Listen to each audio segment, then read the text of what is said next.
to throw in the comments who it is, and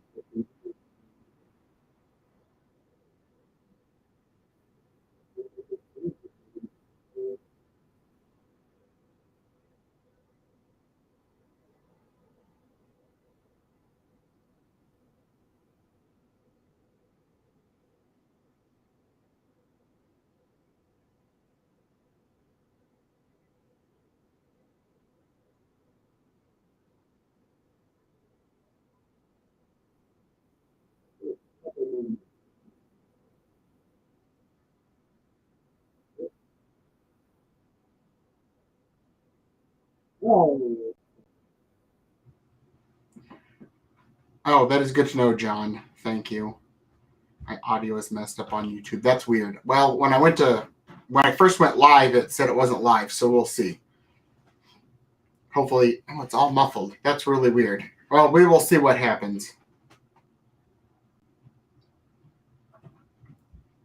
I'll upload this to YouTube anyhow as a separate thing, so we'll see. Hopefully, it will correct itself momentarily. I think it's just you and I, John. Oh, it's good now. Well, that is good to know. Thank you. Oh, well, we got 5 people on here now. Woo!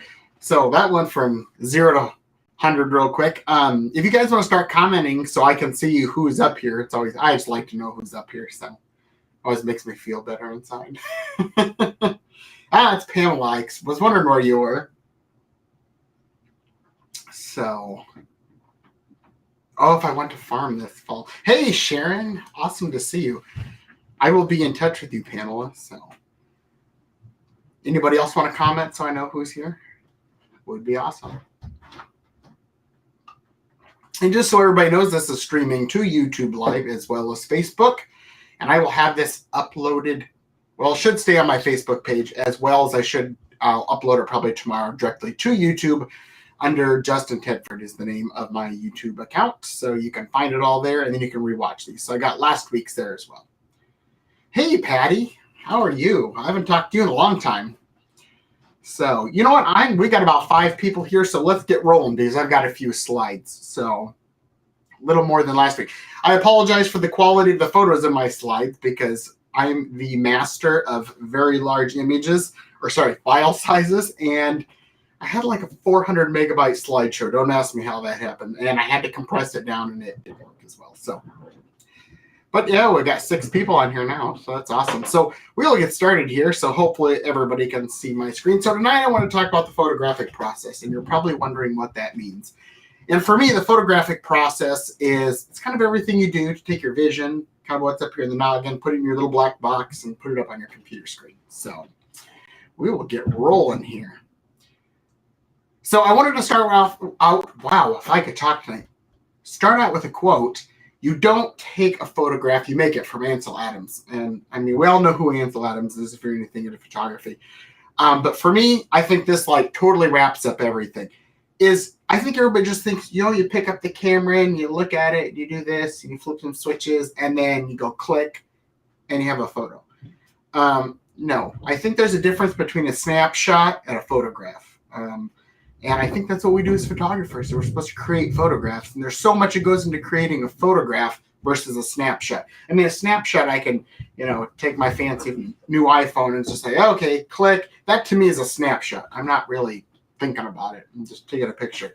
So when you're on here with creating a photograph, there's all these things that go into creating this one image or multiple. So let's get into it. So I have this thing called the one goal.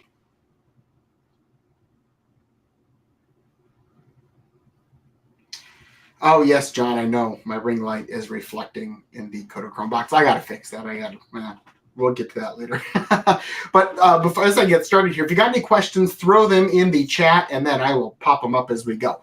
So there's this thing called the one goal that I like to, and I think when you're creating a photograph or this photographic process is we want to take our vision, it's up here in our noggin, take our creativity, put those two together along with all these other things, and create our reality. And that's the photograph we're thinking of. Because I think so many people struggle all the time. They're like, I don't know what I'm taking a picture of. I don't know what I want. And I don't think people think about it enough, really, truly. we just take a snapshot because it's there. And I think we want to get away from creating snapshots and go into something where we create photographs, actual real life photographs.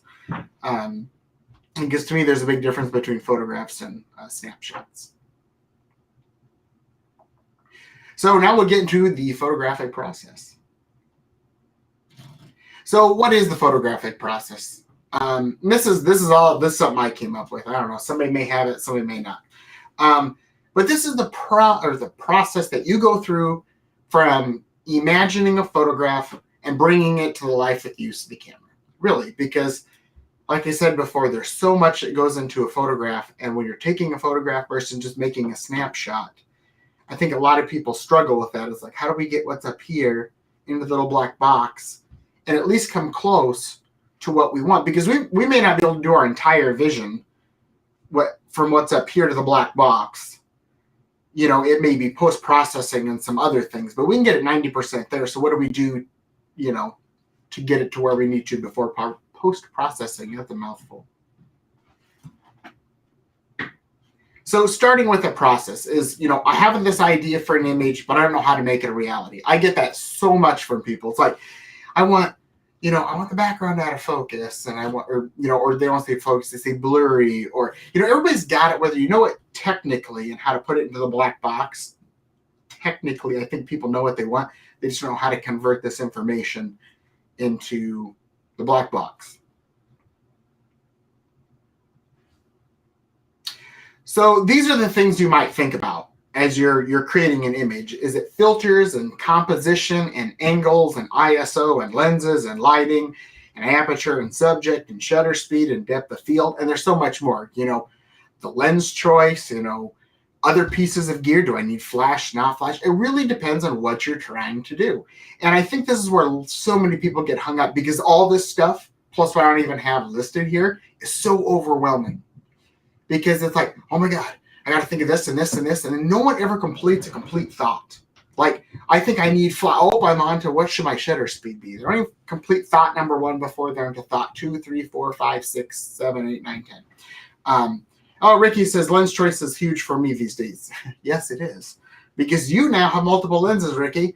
But it is. That is a big, big thing, because it's like, what do you do? Like, you'll, in this process of creating a photograph, you'll also come up with things, and what you think is correct is not correct. And I don't want to say correct, or what you thought was going to work isn't going to work. That's a good way to put it. So first and foremost, when people or students come up to me, or anybody asks a question about photography and trying to create an image, they're like, I don't know what to take a picture of. Well, yeah, you do. Everybody does. You have to think about it. That's what we don't do, is we don't think. We get into it, and we just like, oh, here's my scene. Let's get the camera out. Let's do this and clickety-clack-clack. And before you know it, we don't even look at images. We don't even think about it. We don't even check camera settings sometimes. And we have to come up with this process. Because when you come up with a process and you do A, B, C, D, E, and F every time, and you keep that process the same, you will start to find out that you don't have to think. It's all like when I was in the military, muscle memory. You train, do it over and over and over. And before you know it, you just know it. You just do it, and you didn't think about it. So you can get that way with your camera. I think people switch gear so much. It's like Nikon Z6 came out, then Z6 II. We haven't figured out the Z6, so we bought the Z6 II, or the Z7 and went to the Z7 II, or whatever your camera is, and you go from model to model. We never learn the freaking thing. And before you know it, we don't even know how to run the camera. We just know we got this box that makes pictures. But off the high horse, I guess, there, and get back into the first and foremost thing is people say, I don't know what to take a picture of. Yeah, you do. What made you stop? Is it the road, the tree, the barn? That right there, when you think about it, that's the first part of the process. What made you stop? And what makes you stop, it's your subject. That's what you're going to take a photograph of. People say, I have no clue what to take a photo of. Yeah, it is. It's in front of you. Take a step back, think about it, and say, okay, what made me stop to capture this image? Maybe it's lighting. Maybe it's light falling on a subject, or whatever it is. It may not be the subject at all. It may just be the overall. For people who don't know, I teach for Paul's Photo and the Creative Photo Academy out in Torrance, California. So if you do need some gear, that is an awesome place. But back one step, I'm currently in the middle of teaching intermediate landscape. And the one thing we talk about in that class is that there's these different types of photos, like of landscape photos, the grand scenic, that big thing, the detail shots, the medium scenic. That is all the stuff we have to think about as well. And you can think about that as you step into, what am I taking a photograph? And maybe you come up upon a scene, and if you came back, I don't know, what was that last night? Boy, it seems so long ago because I've been off for 2 weeks doing this. But when I talked about intentional camera movement and creating abstract landscapes, when I was talking about that, you may walk up and see that and not even think, it may be the barn or the rolling hills, but you're going to create an ICM or something abstract. So then what we can start thinking about is it representational? Are we going to represent it in true form of how we see it? Is it going to be abstract? Things like that. So there's so much that goes into this, but the first thing we need to do is take a step back, one big deep breath, and say, okay, what made me stop? It's the lighting, or maybe it's the fence row, or the fence leading into the subject, or whatever it may be. If you think about that and why you like the image, why you are stopping to create a photograph, that leads to so many things within this process of lens choice and composition. Because if you're like, oh man, the fence drew my eye right into the barn. Well, there's leading lines in your subject. So there's so much things we just need to stop and think. So the one thing I think we also need to do is focus on the fundamentals or the basics of photography, because I think we get so in tune to, we have to have all this fancy stuff. I mean, I have seen people who have literally $10,000+ in gear and unfortunately can't take a picture to save their life because they think it's all in the black box. And if I have the best camera, the best lenses, guess what I can do? Create the best photographs. Well, unfortunately, it's not. I've seen people who have the most mediocre camera and the cheapest lens they can get, and they create the most beautiful photos. You know what the difference is between the person with $20,000 in gear and a person, say, with $800 worth of gear?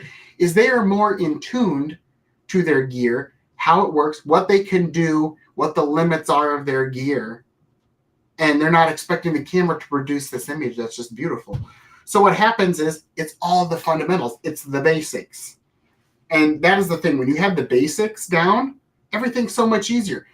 I always tell people, you got to build a solid foundation, and everything builds on that. Because if you have a rickety foundation, everything you put on top of it's just going to be rickety. So when I'm saying focus on fundamentals, I threw up on here exposure modes, and exposure, just those two things. What mode am I going to be in? Do I want to be in full manual? Do I want to be in shutter priority, aperture priority, things like that? Or do I want to be in auto mode or program mode, And then do I need to control everything? Do I need to control aperture? Do I need to control the shutter? ISO. That is the basics of, to me, fundamentals of photography. I tell people, before you get into post-processing, learn all these things about your camera, learn a couple things. What ISO is, what shutter is, what's shutter speed, aperture, ISO, and how to put those basic things into your camera, into that little black box, and start there. Because I think the biggest thing that people run into is we get, Sony. Well, okay, Ricky says, where's his beloved Sony? Same thing. Sony, this is an old one there, Ricky, so I got to update. But, it's one of those things, is those three things, people get so tied up into all this advanced stuff, focus stacking. And Connie says, learn your camera, aka read the manual. I don't know about good. Yes, I'm not going to say don't read your manual, but read it. It's going to help you, because that's going to get you into figuring out, like I said, everybody wants to focus on this big grand stuff. And what happens is we never accomplish one thing. I tell people, don't start at the top of your dial and work down. Don't start in manual and go down to auto. That you're just going to hate it. You're going to throw that black box into a bag, and it's going to go under the counter for God knows how long. I've seen it a million times. I don't know how much I can stress that. Start in auto. We all got to start somewhere. I started out in auto. Then I worked my way into, what shutter priority, what was aperture priority. And then guess what I did? I pulled out my camera manual. And at that time, I pulled out an actual book, and I started reading this stuff. And I'm like, wow, you can do this. And before I know it, I'm working in manual, and now I can create the photographs that I want to create. And that is all about, that's part of the process. The process of photography is also about learning things. So when you get into shutter speed, we all know that shutter speed, well, or we should know, if you don't know, it's like the length of time that little shutter opens. And when you're thinking about shutter speed in your photograph, you got to think of so much. Like, is my shutter speed fast enough to capture that action and motion that's in front of me, to freeze the subject? Do I need it sharp? Maybe do I need it blurry? If I want to blur the subject, what shutter speed do I need? Is it even fast enough? The biggest thing I think that people fail at is we think about, is the shutter speed fast enough for the subject, but we don't focus on, is my shutter speed fast enough for my focal length? And if you're back in the film days, there was a rule, and this goes for anything, is you should have a shutter speed greater than the focal length of your lens. So a lot of people say, well, I have this big lens. I bought the 600 millimeter lens. And they go out, and then I don't know, my photos are blurry, or sharp, not sharp, whatever, out of focus, or sorry, shouldn't say out of focus, blurry or not sharp. And the first thing I look is, shutter speed. And I pull it up, and I'm like, you're using like a 40th of a second at 600 millimeters. Yeah, you've got image stabilization or whatever you want to call it, but that little bit of jiggle is going to accentuate any of that, and it's not going to be as sharp. So it's things like that. So maybe you want to show action and motion in a photograph to give that kind of feel. But those are just some of the things that I think we need to think about when we're talking shutter speed. And then when we get into our next one is aperture. We all know aperture controls a couple things: depth of field, how much light, coming in. Well, it all controls light, but aperture is controlling depth of field, how much is going to be in focus, and that nice bokeh background. But where I think a lot of people fail too is they don't think about, when they're creating the photograph, do I want the picture on the left where everything's in focus, front of camera to front of the photograph, that foreground all the way to the background? Or do you want the picture on the right where we want a razor sharp little piece in focus? Those are the things you need to think about. So do I have enough depth of field? Because that's the thing too. People are like, I focused on the eye and the nose is out of focus. Well, maybe you need to stop that aperture down. Maybe you want the nose out of focus, draw attention to those eyes. I don't know. It's all what you want to take and create into a photograph. But you also need to figure out, do you have enough light coming in? Or not enough? Is it too dark? Things like that. But all this, there's just so much to think about. But in the process of this is we take each one of these and start out and say, okay, what's my subject? I've got that figured out. What's my shutter speed need to be for the photograph? I've got that figured out. What's my aperture? Okay. And then you can figure out ISO, your sensitivity. Now, once you've got those three things and what your subject is, from there, I think it's all pretty easy. There's things that you got to think, and one at a time, and not accomplish one thing before we start another. So then it leads us, and once we've got, subject, shutter speed, aperture, ISO all figured out, it's composition. What do we want to do in our composition? So you've got all these rules of thirds, leading lines, all this stuff to go through, but you're going to find a few that you just photographed in. Like for me, sometimes I'll see leading lines. I cannot see patterns. Patterns I struggle with. I always see rule of thirds. That's just how I see. So you're going to find out that there's ways here as well that you're going to get into. You're always going to shoot rule of thirds. And there's no rule, like some people, rule of thirds, or, whatever it is. It don't really much matter. But with composition is, you're going to photograph that subject with different lenses and thoughts. Ricky says, I like to break the rules for creativity. Yes, good point. Because sometimes they always say, don't put your photo or your subject in the middle of your photograph. Well, maybe that works. Maybe it doesn't. Yeah, break the rules, exactly, because that is photography. It's art. I don't care. I'll argue that all day. People say, well, photography's not art. Yeah, it is. It's just one of those things. It's a part of the process.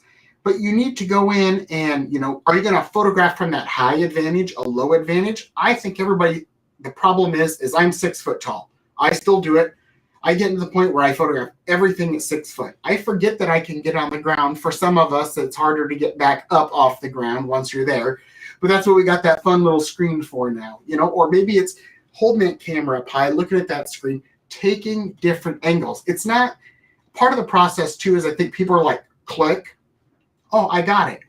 No, I have come to find out that if I think I've got it, if I push myself to keep photographing, switching lenses, switching angles, all that stuff, different apertures, different shutter speeds, all that stuff, I start to get better photographs. The only time I've kind of figured out when I've exhausted my working the scene kind of thing is when I realize, I'm like, I think I've taken that picture. And I go back to the beginning of my sequence. I'm like, oh, I have. I've probably exhausted my brain. I can go and photograph something else and maybe come back. But, experiment with everything. It's digital. We're not shooting frames anymore. We're shooting a digital image. 128 gig card, you're holding thousands and thousands of, actually, some cameras, gigabytes worth of images. We can delete. We can throw them onto that computer and get rid of them later. So it's not like we get 12 frames or 24 exposures, and we have to be very careful because we don't want to waste one, and all that stuff. But I'm not going to say go machine gunning everything and getting 80,000 photographs, and when you're going through, it looks like a flip book. But, it's one of those things. We're shooting pixels. We're not shooting frames. Love the big picture, the timing and the lighting. Huh? Thank you. So, it's just one of those things that it's a part of the process. And then our next thing is maybe it's image ratio. A lot of people don't think about that. So one thing that I loved when I have switched, well, I'm partially mirrorless. I still have SLR gear. But I loved when I was shooting film, Hasselblad. Loved it. It was one of my favorite things in 4x5 and all those. I like the big negatives when I was shooting film. And the one thing I always hated with digital is I couldn't shoot square. I couldn't see it. Because, when I get a Hasselblad, it was upside down, and I looked through the top of the viewfinder, and that's how I shot it. Well, when I went to digital, I wanted to still shoot square. So I'm trying to envision square, and that was really hard. You can get a little cardboard cutout and try to envision square, but then you got to get it into the computer, and you didn't shoot it wide enough for, for me, I get it pretty framed up to where I want it, and then I go to crop it to square, and guess what? I didn't shoot it wide enough. So now with mirrorless and my D850, it was awesome that I can go to the settings, set a 16:9 ratio or a 3:4 or 4:3, whatever you want to call it, or even square. And I can see it through the viewfinder as square. So now I can compose that way, come back to the computer, everything's done. Guess what? One step done. But think of image ratio, I don't think everybody shoots in that regular standard format. Try square. Even if it's post-processing, crop it down.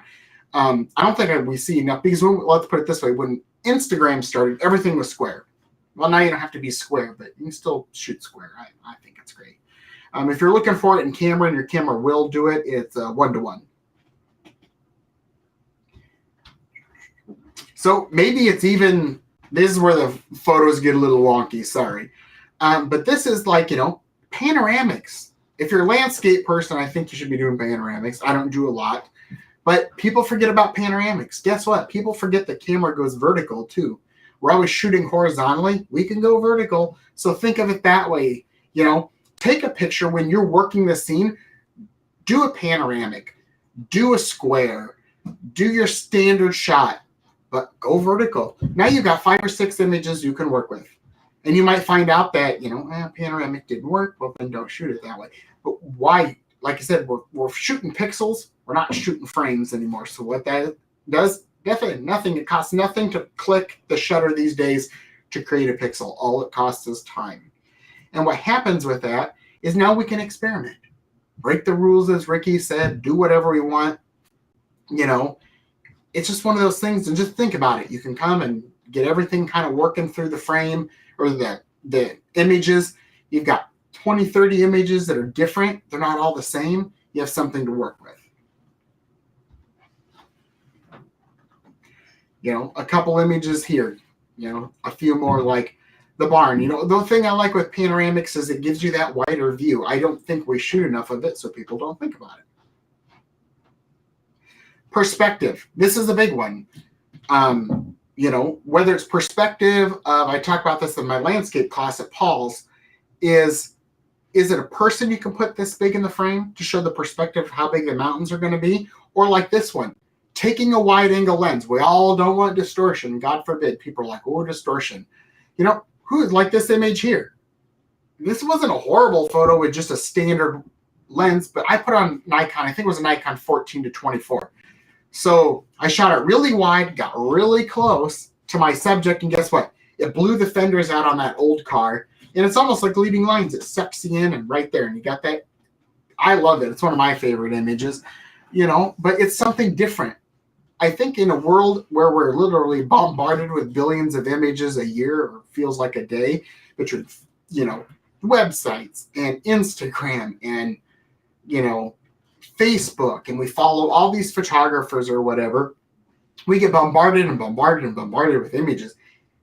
And then if you really think about it, they're all the same. They're all very similar. So I think as photographers, we need to tell people, well, what is the one thing we're going to do? We need to get people to stop for more than a second. So what do? We've got to be different. We got to shoot differently. We got to grab that attention. So why not? It's perspective. Try something different. Again, this is a picture of a barn. I photographed this barn and I literally walked away. Because I felt like there was nothing there. For some reason, I had an inkling in my back of my brain that said, hey, turn around and look. And guess what? The fence. Yeah, Ricky says people need to start finding themselves. Exactly. Stop chasing everybody else. Don't do what everybody else is doing. Find something different. I know that's hard these days because everybody seems to, I've been there. I thought I'm doing something no one's doing and somebody else is doing it, and that's fine. But that's totally correct. Find yourself, find your style. Maybe that's something I should talk about in the future. But back to the barn. As I turned around, I thought, you know what?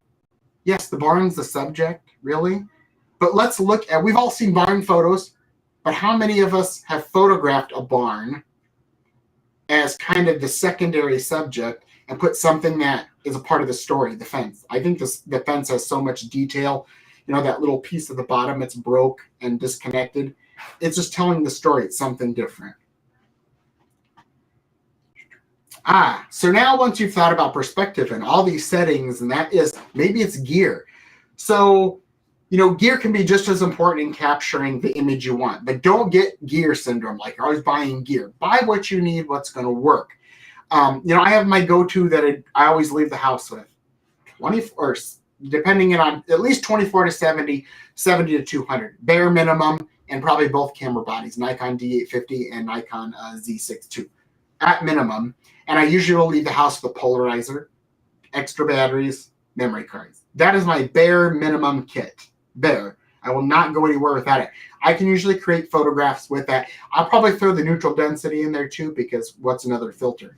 So, you might have that basic kit, but my wife says I have too many camera bags. I have a lot of camera bags. I will agree. But, even a bag is the simplest thing, is how quickly I can access gear. If I'm photographing a wedding, or like I did the orchard dinner for Feedwell here in Cedar Rapids last September, I was on the go shooting and I should use the word photograph these days, but things, back and forth.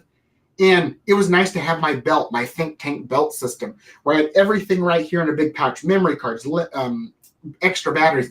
So I'm not having to take a backpack off and go into that and pull and unzip. It was all right here. Flash was on my back hip. I had my 24 to 70 here. I had a camera body here and here. I was like my photojournalism days. I had everything I needed right there. So it's simple things like that. It might be, creating images. You might have specific items or like kits. Like you'll see people like say, this is my kit for night photography. This is my kit for, photographing weddings. Exactly. When I go to do portraits or a wedding, I have two types of flash. I have a big studio light, give me the most power I need if I need it. But I also go with speed lights. Maybe that works better for the reception. So you'll start to create all these kits. Gear is an essential thing, but it doesn't need to be the only thing. As I always say, the most important thing, besides your camera, memory cards, and batteries, the three basic things you need to create a photograph outside a lens, full makeup for, is the 6 inches behind the camera, and that's you. For Ricky. Like this image. Can I create this image without two pieces of gear? If I went out with my battery, memory cards, a lens, and a camera, can I create this image? Probably not. I need 2 more pieces of gear. I need 6 total. I need a neutral density filter, and I also need my tripod because I'm doing slow shutter speed work. This is about 2 seconds-ish long down at Palisades a few years ago. Can I do that handheld? No. Could I find a rock, prop it up? Yes, but am I going to get the composition I want? No, because I want to be in a certain spot and it's beach, and I have to put it on the beach. Now I got a really low shot. That's not what I wanted. So yes, I do need a tripod. I do need a neutral density. So there are things that I can and cannot do with and without gear that I have. So I try to think about where I'm going and what I plan on photographing or what I may come across in the thing. That's why I take the 70 to 200. I have distance stuff. And I usually take a wide angle too, for really wide stuff. So, yeah, you might get somewhere. Nothing is more frustrating when you get to a scene and you don't have the proper gear. So like this image here, could I have done this with my gear as well that I had? Yes. I had everything. This was at Yellowstone. I had every piece of gear with me because I didn't know I was going to come across. It was I knew this from the beginning, this would be black and white. So what I did is I put a polarizer on, and a circular polarizer, which darkened my sky a really, really deep, deep, deep dark blue. And then I went into Lightroom, made it even a deeper, darker blue, which actually looked like crap on the screen. But I knew is the darkest I could get that when I convert over, it's going to give me the effect of that red filter when we shot film. That would give you those deep, dark skies. Yep, I had two pieces of gear. It made it happen. So some of that gear is also post-processing in the end.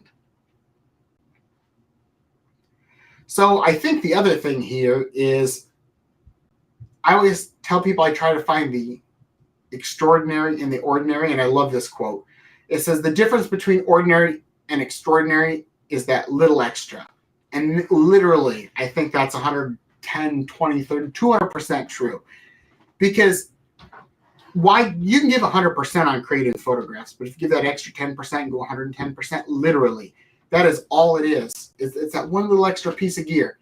And it's just not being lazy. I do that all the time. It's like, can I make the sky a little deeper, darker blue post-process? Yes, I can always do that. Can I get as a good as a result of it? Say shooting fall colors. If I use a polarizer, I could go in and boost the vibrance or the saturation. But why not just use a polarizer and have it done? I'll have to sit in front of the computer. Yeah, and then Ricky says anything extras, and your extra can be anything that's important to you. Totally agree. I just think it's what people don't do. I'm tired. I'll get on my soapbox per usual, but I'm tired of people saying, "Well, we'll do it in Photoshop." Why? Some things you have to do in Photoshop. Now, can I mask in Photoshop or Lightroom? Yes. I can't do that in camera. Can I underexpose in camera? Yes. Why just do that instead of doing it in Photoshop or Lightroom? But so many people just say, well, it's like, well, somebody's head's tilted. It's a little slightly for a portrait. Well, I can go into Photoshop and cut their head out and straighten it up. Why do all the work when you can just tell them, hey, tilt your head up a little bit more? That literally can be the extra 10%. So let's talk about working the scene. Well, let's see what Ricky said first. Liked it. I love the photos that I took in Iowa City. They were okay, but I felt it was extraordinary because of the fun time that we had walking around just playing with shots. Exactly. So Ricky and I went down and photographed down in Iowa City just for fun. Something to do one weekend, and that's all it takes sometimes. So let's talk about working the scene. So we figured out all this. We figured out composition. We figured out shutter speed, aperture, ISO, what made us stop, the subject, all these things. The gear, we've gotten all those things. We figured out what gear we need. Maybe it was the tripod, the neutral density, whatever it was. Now it's not just one shot. It's not, oh, I see it, click, I'm done. Let's figure out, we got to work the scene. And when you're working your scene, another Ansel Adams quote is, a good photograph is knowing where to stand. Exactly. Because you've got it figured out. To me, that's called working the scene. And let's just get into that right now. So working the scene, again, it's like a process. So a process within a process is, we process the scene and think of all the possibilities and then what we want to capture. Taking all this and trying to create reality. And we need to identify that main focus, aka the subject. We've thought about the gear. We've thought about the camera settings. We've thought about subject placement with composition or what's going to, make a better photograph in general. Maybe it's lens choice. Maybe it's that use of a certain piece of gear. And then we got to work the scene and then we're going to edit it. All of this, and when I'm talking about working the scene too, it's not taking that one photograph and going click and culling it. Great, I got it figured out, it's done. What it is it's going click, looking at it and saying, okay, let's try this in vertical. move the camera vertically, click, try it with a polarizer, without a polarizer, because what we think is a good judgment today is not a good judgment tomorrow. So nothing like going on a once in a lifetime trip and we're like, I'm going to shoot everything with a polarizer. And then we get there and we're like, yeah, we're all good. We come back home, we load up our images to only find out one thing. We don't like hardly any of them with a polarizer. So you have, maybe it's a vertical shot and a horizontal shot with polarizer. It's the vertical shot and the horizontal shot without the polarizer. And it's all this stuff. And maybe it's a different one of, you're photographing, I don't know, water. Do some with a fast shutter speed. Do some with a slow shutter speed so we have images to work with when we come back. So like this image here. This is one I did fall. It's reflections in the Maquoketa River, out Picture Rocks down in Monticello. You know, yeah, it's rule of thirds. I thought about that, but I did different shutter speeds here. I did really long ones to really blur the water. I did some not so short ones that kind of gave that, it's kind of blurry, it's kind of not, kind of movement to the water. I worked the scene and I did vertical. And sometimes when I go vertical, I still shot at rule of thirds, but I put it horizontal with that little patch of rock, or the rock and the patch of leaves and stuff at the bottom. Then I went and worked the scene and moved it down. I put it in the top part. Just doing all these different things. Maybe it's shooting square and then it's doing all those things again. So it's just one of those things. It's just keep shooting. Who cares? It's pixels. It's not frames. Or like this image. Man, I have this image about 50,000 different ways. I have it vertically. I have it shot really low. I've got it shot really high. I even shot it where I was about to just sat the camera on the top of a fence post and shot it from that level. I did it with polarizer, without polarizer. You know, for the sky, I did it with a telephoto lens as well, where I just focused on putting that hay bale in the foremost foreground and making that the main subject with that tree. That's a really huge tree, actually. And I made it, you know, compressed down with the telephoto lens. I had all these images to work with versus getting there. Like, nothing is more annoying than if I were to take this photograph and only this photograph and I'm done. And then what happens? I get there and I realize, oh man, I should have done it vertically, and then put that hay bale in the front. Well, now what are we going to do? We're like, oh, I'm going to crop in. And we crop in literally to this much, and then we save it. We're good, and we have literally a crappy file because we've cropped down so far. To do that, all I had to do then is, instead of cropping and losing all this image resolution, is literally going in and using a telephoto lens. Yeah, you got to swap. It takes time, but I find out when you slow down, it's when you start creating your best work. Or like this image. I have this one, you know, vertically. I have it square. I have it horizontally. I've got all these different angles, high angles, low. But I also shot this with several different apertures. This was on a tripod. So this was like super close with a macro, 100 millimeter macro lens. I think probably shot wide open at 2.8, so I could find that razor sharp, just sliver, literally a sliver. Because yeah, it's very busy to me with all the color. So what was I trying to photograph? Was I thought it was little water droplets that were super cool from the rains that we just had. Why not? So I shot it where everything was in focus, and it just, it didn't do anything for me. So I found trying to find the extraordinary in the ordinary.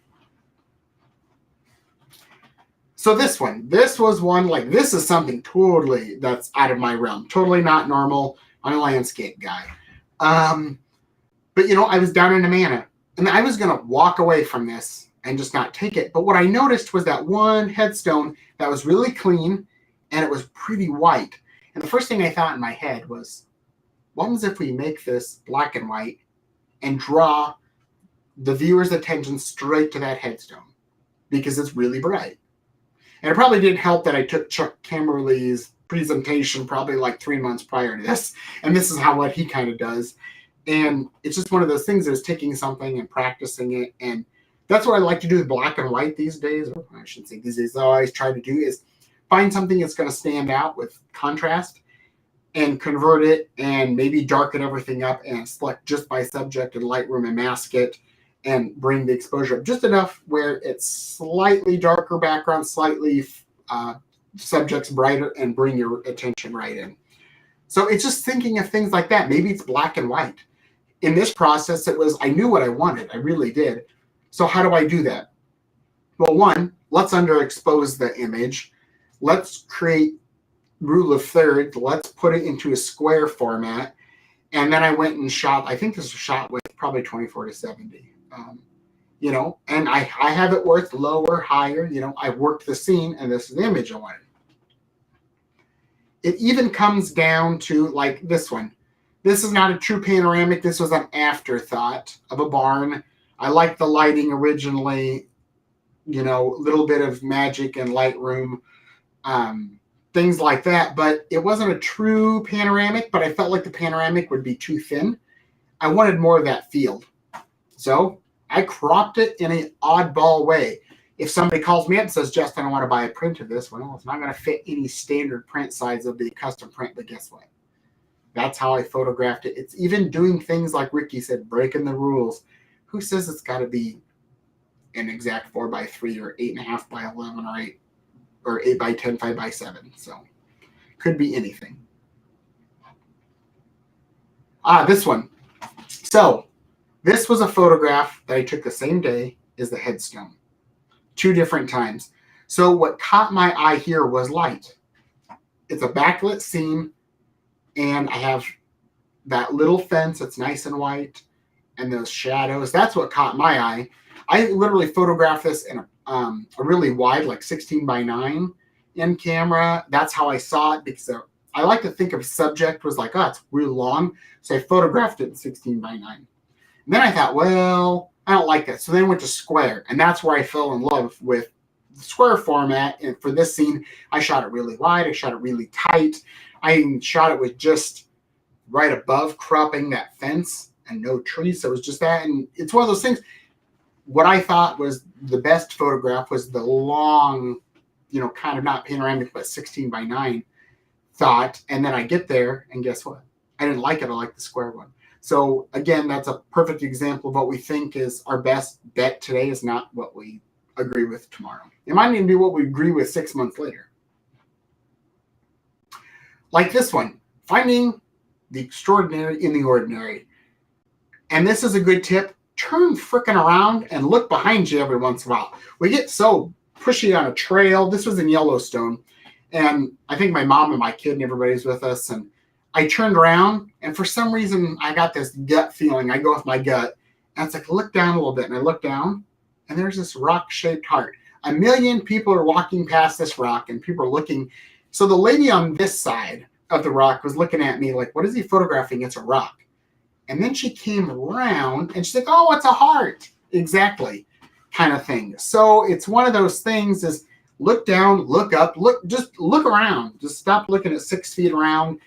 If I would have not worked the scene here, this was literally I shot a really wide, kind of what I call the grand landscape shot of the bridge and the water and a little bit of the grass. And then I thought, well, I need to put something interesting in the photograph.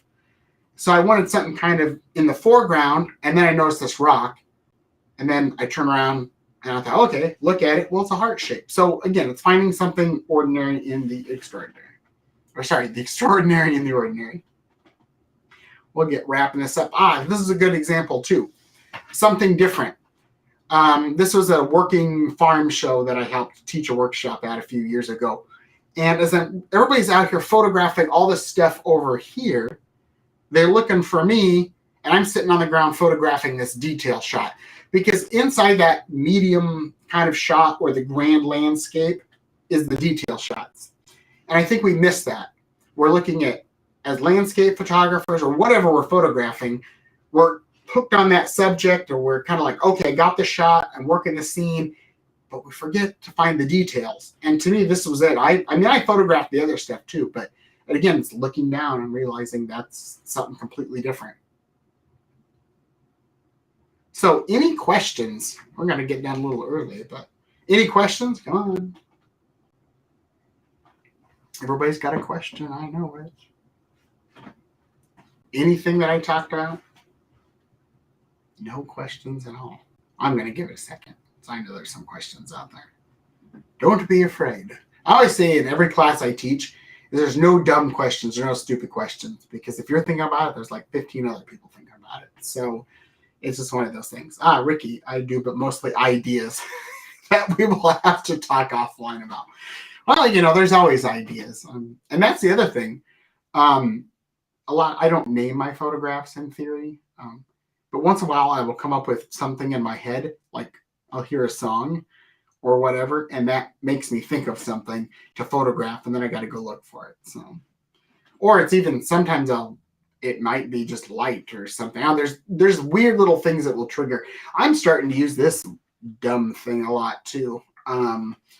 Honestly, that I'm going out and I'm photographing as I don't bring the camera. I mean, I still create photographs with that because I'm not going to blow these suckers up to 60 by 60s or anything, but it's practicing. Same thing. It's a camera. Sometimes it's more of a challenge than the actual camera is because I don't have a 70 to 200. I was super excited. I didn't buy the new iPhone 14 that came out. I went back a step and went with a 13. It was still better than my 11. But I got excited. I'm like, oh my God, this has got 3 times zoom on it. The things that make us excited. Any questions? What? So no? Okay. Well, you know what? Let me bring the slides back up because I got a few more other things. So if you are not aware, I want to talk about some up and coming stuff. If you haven't heard, I'm starting a podcast because I don't have enough stuff to do, right? I'll get to that here in a minute, Pamela. Is The Next Shot. So this is my new podcast. Launches October 3rd. So I'm going to have guests. So plan is I'm going to do like a quick tip one week or like a short, just me, myself, and I episode. Second episode, I've got a couple people lined up. I'm recording with my first guest Monday night. And what I think we're going to do is we're going to actually record audio or video as well. So you'll be able to see the video on YouTube. I'll post it after we're done. But that's one thing. So the next shot is if you got ideas for like episodes or things you want to know. I mean, I've got things up on my board over here that I'm trying to work ahead on. But if you got something you want me to talk about, let's talk about this. I don't know why. So there's a website, nextshotpodcast.com. That's where I will post it as well as on YouTube. But it's also going to, Apple, iTunes, all that stuff. But there's an awesome thing on my new website for the podcast. There's a little button on the right-hand corner that says ask me a question or submit a question. And I think what I'd like to do is you can submit a question and I might answer like 2 or 3 of your guys' questions in an episode. That's something I want to do too. So go out and I might not get to your question right away, but eventually I will get to it. So go out there if you got questions. I know a lot of people aren't like super open to asking questions in front of a crowd. So throw them out there and I can always answer them that way too.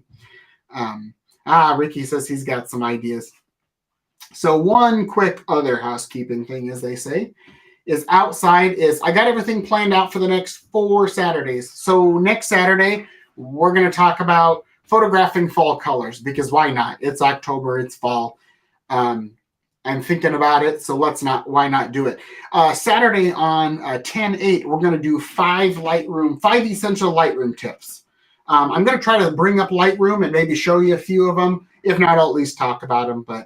And then on 10/15, we're going to talk about camera gear must-haves. So it's just going to be about gear. We all love gear. So I'm just going to talk about some of the gear that I use on a regular basis, why I use it, why I love it, things like that. And then I get a million questions about this through email lately and just in running across people. Is on Saturday on 10/22, I'm going to talk about the future of photography. And that's going to be mirrorless cameras.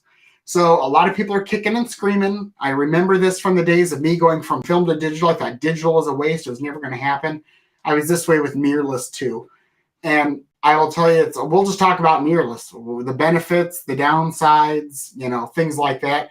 Now that I'm half mirrorless, half SLR, I love mirrorless. So we'll talk about that a little bit too. So if you guys have got questions, feel free to even go out to nextshotpodcast.com, throw your questions up there and I can answer them that way or shoot them to me on Facebook. So let's throw up a question here. So Pamela said, let's get rid of this. How was Disney? If you didn't know, last 2 weeks I was in Disney. And did I take your cell phone for a camera? Yes, I did. So a lot of the stuff that I posted was, I hadn't posted to my business page, but a lot of my stuff on Facebook on my personal page was with my camera. I did. I lugged the 50 millimeter 1.8, the Nikon Z6 II, the 17 to 40. Those were, that's all I took with me to Disney. I never pulled it out of the bag. I didn't even take it to the park. I took it literally for the beach one day and didn't even photograph anything at the beach. But yes, so I did use my cell phone as my camera. And I will tell you, the best camera you have is the one you have with you. And I will tell you, if you have an iPhone, learn portrait mode. And I will tell you, portrait mode is not for portraits. I have photographed flowers. Actually, my iPhone 13 now does cinematic video, which is like a hybrid to me. I'm going to call it a hybrid of it's video, but it does the blurry background like bokeh stuff. It's super cool. But yeah, I did a lot of stuff. I mean, all the selfies I did of my kid and I, that was all with my cell phone, as we all do, selfies with the cell phone. But, but the other thing I didn't realize is Disney does not allow you to have a selfie stick. I did not have one. My father-in-law did. And they politely said, no, you can't have it for guest safety. So, that was something. So it's like, oh, and that kind of brought up a thought when I was standing there with him and he went to use it. It's like, well, now how are we going to do a selfie kind of thing? It's learning about the process of photography. What happens if you can't take a tripod or that essential piece of gear somewhere? What can I do to work around it? But yeah, I mean, I use my cell phone all week. It's simple. I'm still practicing seeing. I'm still practicing. I mean, I go in, I can still edit the photos. So I still do what I want. But yeah, I mean, in a nutshell, yeah, that was my main camera.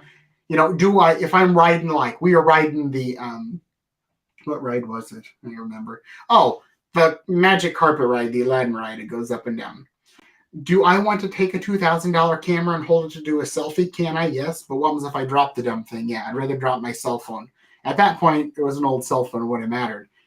I would have got it back. But hey, I don't want to drop a camera that's going to cost me a lot more than a cell phone. So yeah, I mean, overall Disney was great. We had a great time. Lots of things to see and do. So lots of photograph things too, but I mostly focused on family. So any other questions before we wrap this whole gig up for the evening?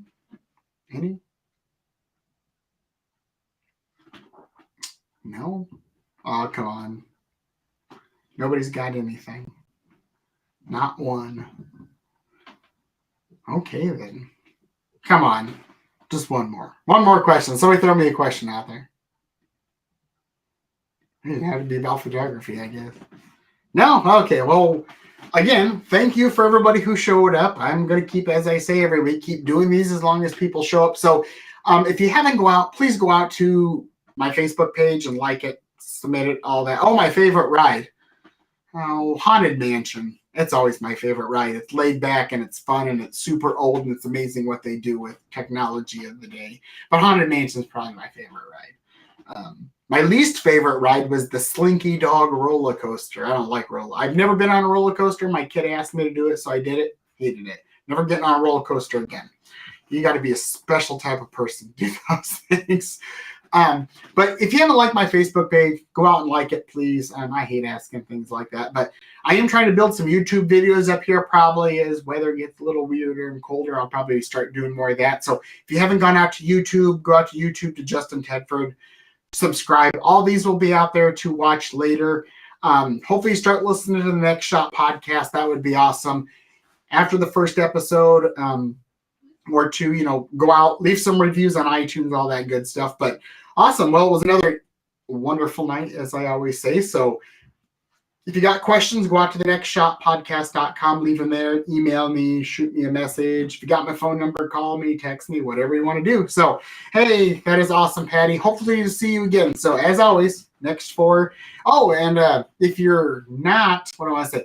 If you have nothing to do, I can't remember the date, but Lynn Area Photo Club is having me for their meeting. If you go to LynnAreaPhotoClub.com or .org, something like that. No, just go to Google and type in Lynn Area Photo Club.